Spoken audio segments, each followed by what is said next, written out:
Yekunda təzyiq yenə də atmosfer təzyiqinə bərabər olur.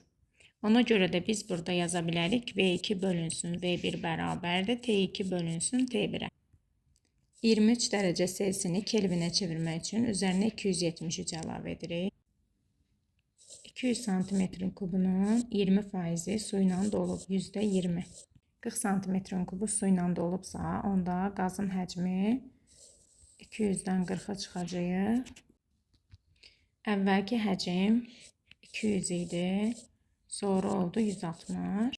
Əvvəlki temperaturu bilmirik, sonraki temperatur 296. 170 Kelvin, yəni 97 dərəcə Selsi. Balona dolan suyun kütləsi M bərabər ρV-dir.